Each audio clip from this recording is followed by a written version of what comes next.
All right, guys. So we are now joined by a very special guest, and it is Jolly Olive. You might be familiar with him with his work on YouTube with over 15,000 subscribers now. That's absolutely ridiculous. And still respectable on Twitter. You got like 2,000 followers on Twitter. So welcome to Scooter and the Big Man, Jolly Olive. Thank you guys for having me. I haven't done a podcast in a while, but as soon as you guys were in my DMs, I was like, this would be the one to break the spell. So I'm very happy to be here. Love that you're excited to be here as well. Yes, sir. So talk to our followers who might not be familiar with you. Give like a quick overview. What do you work on? How can they listen to your content or consume Jolly Olive content? Gotcha. So I'm on YouTube as Jolly Olive. For those who don't know, it's mostly a baseball YouTube channel. I basically like to make videos about basically players that you might have forgotten about from recent baseball history. I do things called Monster Months, which are players that had standout performances in a single month. I do a deep dive in those guys. I also do Players We Forgot About series, where I kind of go over guys that had hot stretches and kind of fizzled out. And, I go back and forth with my viewer base to see who remembers what and what players I should cover next. It's a very collaborative thing. We've been streaming a lot lately, too. I've been playing Out of the Park Baseball. So if you want to hit me up on Twitch, you'll find the link there. And then if you want to just hear me talk baseball, it's Jolly_Olive on Twitter. But I'm just a Mets fan, but a baseball fan above all else. And the past 8 months during quarantine has been really enjoyable for me because the audience that has surfaced out of me just talking about baseball on the internet has been really supportive. So I'm thankful for all those guys. So if any of that sounds like something that might interest you, definitely go check out some of my stuff. I think you might enjoy it. Yeah, definitely. I give my vote of confidence too because I am generally a big fan of all the stuff you put on YouTube. I love random players. So your series on like the random players. I remember watching the first one you had, and I consider myself like I said a fan of random players. So I know a lot of them. And you had it was like seven or eight on. I usually do 7 or 8 guys. 7 or 8, and I went through like the first two and was like, who the fuck is this guy? That's the goal. That's the goal, baby. But you came up. I got so excited when I saw Jeremy Hazelbaker. Mm-hmm. That was the one that a lot of people got. They liked that one a lot. I was like, yes, I know this one. I feel better about myself now. But go check out all of his content. But while we're segueing with all your content, what would you say was the biggest, the one video that kind of blew everything up? Because you have enough followers right now to like fill like field level at Citi Field. Like I know like you might want to be humble, just but like wild, but like bizarre. 15,000 people, like that's a lot of fucking people. So it's pretty like, crazy. What was the first like, oh shit, like I might be able to make like a lot off of this? That's a great question, actually. Basically, it was like, Foolish Baseball said this. I'm sure you guys are familiar with him if you're familiar with me. He said that getting the first 1,000 is the hardest part of starting a YouTube channel, and I wholeheartedly agree. And I think like only a couple weeks after I got my first 1,000, I finally climbed the mountain. I made the video about the conversation between Jacob deGrom and Terry Collins after deGrom got lit up by like a bad Texas Rangers team and was on the bench kind of sulking. And it was Miss Met on Twitter, Shannon, that plugged the video, and it just like took off from there. I think now it sits at like 55,000 views, which is like the most I have on a video. So that video took off, and then I released a video about Trent Grisham, who made the error in the 2019 wildcard game, and then followed it up with a great year in San Diego. And when that video dropped, the Padres traded for Snell and Darvish the same day, like the same week. So that video took off too. So those two happened in a very short time from each other. And then as a result, the channel just kind of took off from there. So it was just, kind of a happy accident. And it really worked out. Now things are going pretty well. That's awesome. Well, yeah, like I said, you're doing a great job. I watched that actually Trent Grisham one not too long ago.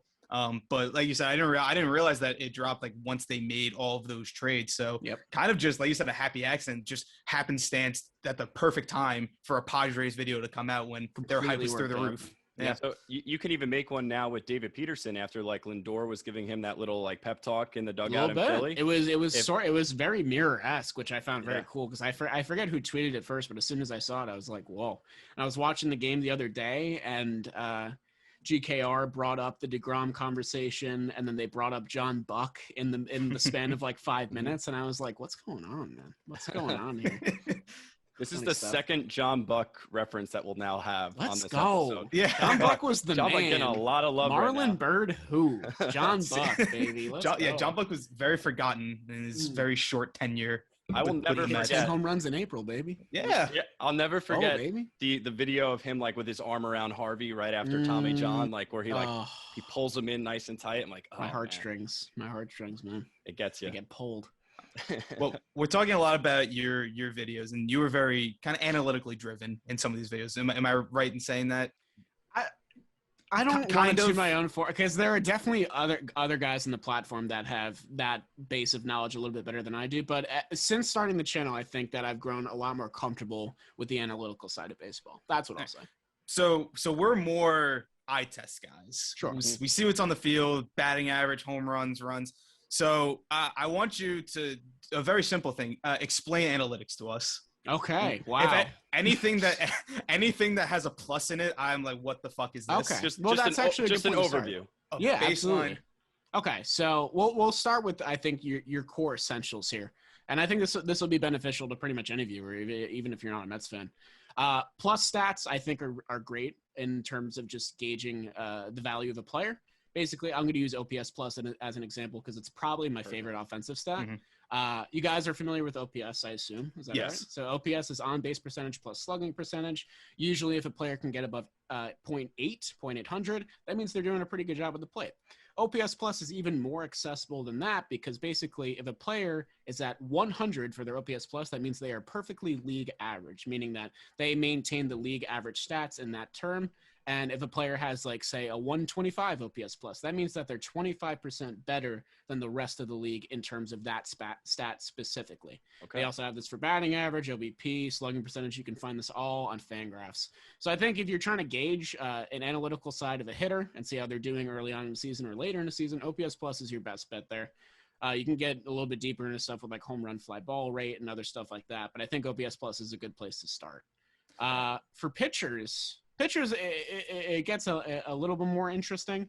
I think, you're totally fine with your ERA, your fielding independent pitching, your whip, what have you. I personally like looking at K percentage and walk percentage and baseball savant stuff and stuff like that. But I think, plus stats are a good place to start for your hitters. And I think pitchers, you have to kind of get a little bit more in depth with pitchers if you want to really dive into the more analytical side of things. I don't have a good one to bounce off the top of my head, but I think if you're familiar with those core three, and as long as you're not, gauging pitcher success by pitcher wins, then you're doing a fine job. Okay. So I want you to see if you can help me with this then. So we're just talking about, I have like a specific one written down. Sure, totally. All right. So like, we're talking like with WAR. So I was going through Baseball Reference today, just going through some of like the Mets stats so far this season. We'll talk about some of the runners and scoring position stuff in a little bit, but I see next to Lindor that he has a 0.2 WAR. Okay. How do you accumulate WAR and how do they like decide like, okay, 0.2, how do you get WAR? Okay. So I believe that it is Byron Buxton that is the only player that has accumulated 1.0 WAR at least, or at most so far in the season. But basically, WAR is great, and there's a ton that goes into it that I can't rattle off the top of my brain. But it's probably the best stat we have because it's all-encompassing of how a player performs. So Francisco Lindor's 0.2 WAR means that he's contributed 0.2 games worth of wins to the Mets season. Now, his is going to be a little bit lower than, say, like, I don't know, a Bryce Harper or something like that, because Bryce's Phillies has played every game this season. Lindor's missed some games, and the more games you play, the higher or lower your WAR can be, because WAR is a continuously building stat or, depreciating stat if you're not playing well.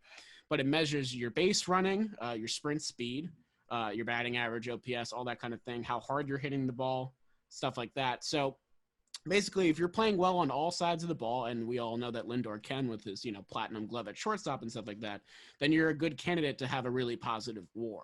I think that if you accumulate like 3 or 4.0 WAR in a season, you're doing a fantastic job. If you get more into like that 5 to 7 range, you're like all-star caliber. And then if you get into that 8 to even 10 range, you're getting towards the Mike Trout level. I believe Mike Trout's WAR from the 2019 and 2020 season combined was 11.0 because I did that for one of my streams. So that is about as good as it gets. Wow. I feel so much smarter now. I'll be honest. There you go. So like Mike Trout was responsible for 11 wins over those 2 seasons is what that means. Yeah. And I know that WAR is kind of like is also just a good measurement of Hall of Famers too. Yeah, absolutely. Like that's my understanding. Because you don't want to like go off batting average for different ranges of like baseball history, because the game changes a lot, it evolves over time. But I think WAR is one of the more consistent ones you can look at. I feel like our listeners are probably like just like laughing to themselves right now, PJ, because like they know how like you and I are, like where it's all like we see it, we say it. There's really not too much of like a deep dive on it. So this is good. We're trying to grow right now. We're I'm using glad I can help, man. He's we're gonna grow our knowledge here. We're spooky expanding at first, but as long as you try, that's all you need to do. Yeah, that's I want to expand my knowledge, because the like I said, the plus, the minuses, any sort of non-actual like letters and the lowercase, it all freaks me out. All right, so using all this knowledge, how nervous should I be with the Mets situation with having like a 1.46 batting average with runners in scoring position? Yeah. So the two like namesakes of the Mets during my time being a fan of them have been poor hitting with runners in scoring position and bullpen blows. The left on base for the Mets so far is definitely concerning, but it's a double-edged sword is the way I like to think about it, because if you have a lot of guys left on base, that means you're getting a lot of guys on base in the first place, which is the first step to scoring runs. You don't want to be a home run strikeout 2 outcome team, because that's kind of how you lose a lot of games, especially when you're facing good pitching. Nimmo's been doing a great job getting on base. We know that Pete's been tearing the cover off the ball. Lindor will get hot once he can play like 2 games in a row. So if the guys are getting on base, we all know that like Conforto's had a really rough start to the season. James McCann doesn't look good. JD Davis is injured. So as long as you're getting the guys on base, that's the first step to, getting hot and being able to score runs consistently. And the Mets are doing that pretty much inning by inning. I mean, if we look at the Florida game before the DeGrom one, I believe they had a runner on and like a runner in scoring position in like 6 of the 9 innings or something like that, and just couldn't put it together. So, I mean, as concerning as their batting average with runners in scoring position is, the fact that they have as many opportunities as some of the best teams in the league is still a good sign. I like that positive spin that you kind of put on that. Like, yeah, they're not scoring, but like they're there. Like the hits are gonna fall. Everything is gonna fall eventually. At least you hope so. Right. Especially with like guys like Lindor, Conforto, McCann. We as Mets fans know that there's so much overreaction so early on all the time. That's like, guys, we're there. They have the guys there. We'll put it together eventually. The start stop. Exactly. And they're 2-3. They're not even like 0-5 or 1-2 3. They're 2. They probably should be 3-2, but they blew the DeGrom start. But know, that's nothing new. Yeah, we're very much used to that. But how much of this are you like contributing? Like we've seen Luis Rojas. We saw what he was last year. It was kind of a weird season. We kind of gave him a pass a little bit. We're like, hey, all right, now you have a full off season. You have your team. Let's see what you can do. And not overreacting, like we said, but through 5 games, it hasn't looked the best, at least from our eyes, with the batting orders, just kind of general decision making. What are your thoughts on him as a manager so far this season? And is this something we should be concerned about? So I'm in agreement with you guys in the fact that you can't gauge the success of a manager through 60 games. I think if they canned Luis Rojas, it's just a bad sign by management. I know that Cohen and co. obviously wanted to overhaul Brody's regime, and they did that pretty successfully, but that doesn't necessarily mean that you have to can the manager. So I'm glad that, Luis is an in-house guy. I'm glad that he's getting another nod, at least for a full season. With that being said, I personally think that the leash is tight on Rojas, and I think he knows that, but he's playing it cool. He's a lax dude. He's very cool and composed. With that being said, I don't love the constant shifting of lineups and stuff like that. I thought that some of his pinch hit decisions have been a little peculiar. The one that pops in my mind is VR after we choked the game on opening day against Philly. I thought that was a peculiar choice because that put us in a 2-out hole pretty quick. He has bench pieces, and I think that getting Scooter out of the 3-hole for the time being is the right move. But other than that, I don't think there needs to be a lot of shifting parts in the batting order. I think you bat Dom third, and that's totally fine. It's just been a lot of I'm worried that he might overuse Miguel Castro. I'm worried that he's not putting Jeurys Familia in spots where he can be successful. I think Familia is a middle relief kind of guy, and when you throw him in the 9th inning, even when you're down, it's a bad idea. We know that. So early on, a couple questionable decisions. I know that, the gears are still kicking in and stuff like that. But I fully believe with Cohen at the helm, the leash is tight, and Rojas can't afford to make too many mistakes. And the Mets' schedule, like most of the NL East teams, is tough at the early goings of the season. So if we find ourselves at the end of May 5 or 6 or even 10 games below 500, I think that it's going to be chopped off and we're going to be looking somewhere else. But I don't want that to happen because I really like when in-house guys find success when they finally reach the top level. So I'm rooting for Luis Rojas. I just don't know if it's going to work out. It's fair. No, I mean, I completely agree. My take on that was honestly, I was a little harsher.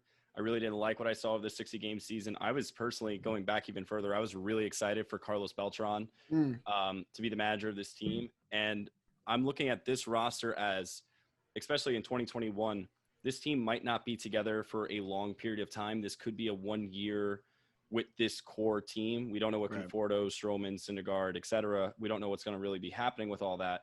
So it makes me nervous to potentially have the wrong guy in that seat, knowing that this core is, in my opinion, I think they are a championship caliber core. So it does make me nervous. That's why I'm very similar with you. It's a tight leash.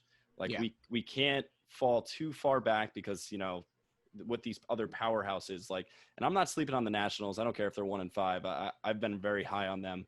That rotation is too good. They're proven and they have all the Cub refugees now too. So, but I was definitely less high on the Nationals when I did my little NL East predictions. I was much more high on the Marlins actually, just on account of their lineup, a couple platoon, nice options there, young rotation. Bullpen was my main concern, and obviously that's been the main concern for them throughout the first week. But the NL East top to bottom is competitive, and I could honestly see any of these teams making a wild card or taking the division. I don't know about, maybe the Marlins or Nationals taking the division. I think they're more wild card caliber. But like I said before, every one of these teams has a tough go throughout the first month and a half of the season. So you don't want to fall behind early. You really don't. I was in the same boat as you with the Marlins. I was a little more higher on them than most people were. I just in more the sense that I don't think they're a pushover team anymore. Like I said, the bullpen is concerning. Their hitters are streaky, but that young core of rotation pieces is something to watch. And I'm scared going forward, especially when they get a Sixto Sanchez back. But I have them at a third place finish right now. I mean, my confidence may sway in that as the season goes on, but preseason on paper stuff, I had the Marlins very high. What is your expectations for the Mets this year? So I have the Mets as a top 5 team in MLB, a smidge above the White Sox. I have them in that echelon. With that being said, I still believe the Braves are, the daddy of the division. I don't want to sell them short just yet, even though Max Fried hasn't looked great and they've had some controversial games, especially the one that happened yesterday. But I still believe, they're the most cohesive unit and they've proven that they have chemistry. The Mets are a fantastic team on paper. You could argue even better than the Braves on paper, but they've yet to prove that they can put it together on the field. Also in part because we've played 5 games and had 5 games canceled, so you can't really get into a groove when that's going on. But I think we'll have a better gauge of this come the end of May, and we'll really see what this team is capable of, and if we need to make a move at the trade deadline, if that's the case. But right now I have Braves, and then Mets, and then Marlins, and then Phillies, and then Nationals last place. Okay. Yeah. Well, now talked about the Mets. I want to know, like I said, we mentioned before, random players. Who's your favorite random player? Well, it doesn't have to be the Mets. Could just be all of the MLB. Who's the guy that you just that name just sticks out to you and you just love them for one reason or another? Would you want a current guy or it can be anyone? Anyone you want. We had our good friend Dylan Hornick on the show. He said Damian Easley. Damian Easley is a pretty good one. That was his guy. So I want the most random you can think of. Okay. I'll give you a Met and then just a major league guy. Okay, so I got a few rattling in my head. My favorite random Met that I wanted to be a stud has to be Fernando Martinez. That's a deep cut. Yeah, it's a deep cut. I remember in his second game, he popped out to the infield, didn't run it out. They dropped it. They threw it out to first, and I was like, this guy's gonna fit in perfectly here.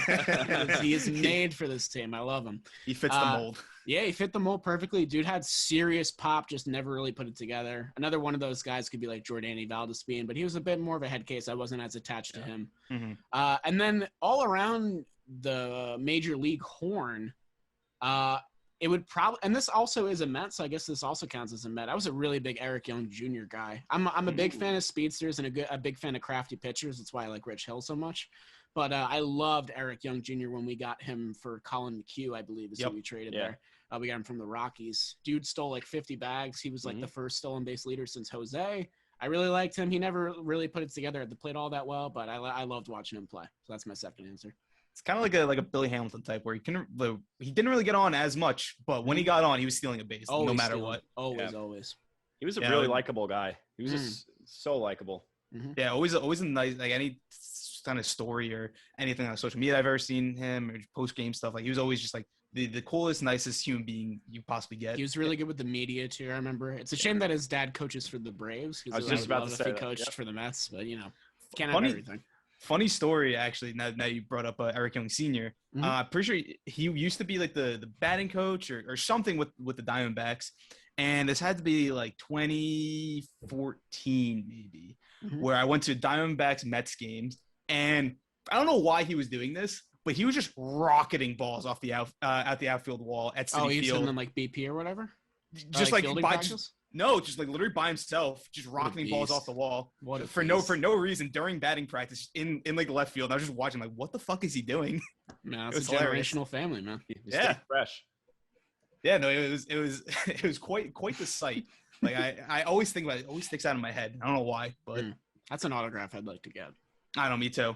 I tried to. I think he was just like, no. He's in the zone, man. He's too busy. What's the best in-stadium autograph you've ever gotten? This one's kind of just random. I have Gio Gonzalez the year he almost won Cy Young with the Nationals. Or did he win that Cy had Young? to be – no, he didn't win Cy Young, but I remember he got like top 3. That was the Dickey year, actually, because Dickey won. It was Dickey, Kershaw, and then Gio. So he was like dancing in the outfield at Citi Field, and like he randomly came over to a group of Met fans, signed for everyone. And it was like right before the playoffs started. So it was Gio grew up a Mets fan. I don't know if you knew that. He wanted to sign. Yeah, he wanted to sign with us in the offseason, but we ended up not offering him a contract. I thought we should have given him like a minor league nod, but he ended up going to the Marlins, and now he retired. So it's a little sad. I always liked Gio. So it was on-field autograph? Yeah. One you've gotten in person. Probably it would be Tom Glavine then, because I was a little kid, and it was a bizarre memory too. I went to a game in like 06 or 07 back when we were in that era, and John Travolta was at Shea Stadium for some reason, and him and Tom Glavine were like hanging out, and like I think they were doing like something for press or whatever, and I was a little baby guy in the front row with my Black Mets jersey on, and everyone had their arms extended with balls, and he came up to me first. I remembered that. And I had my little Glavine jersey on, and then he pitched, I think, like 7 innings, 2 earned runs, and I was like, "That's my guy, that's my guy." But I was too little to know that he used to be an Atlanta Brave. I just had always thought he was a Met because that was like when I first became a fan. So that was a little betrayal afterward. I feel that. PJ, you have a guy? I've been to a lot of games. The one that sticks out to me, I went to just a random Brewers game in Milwaukee. I was over there. Chris Capuano, just the nicest human being of all time. He gave for a little bit. Yeah, for a little bit.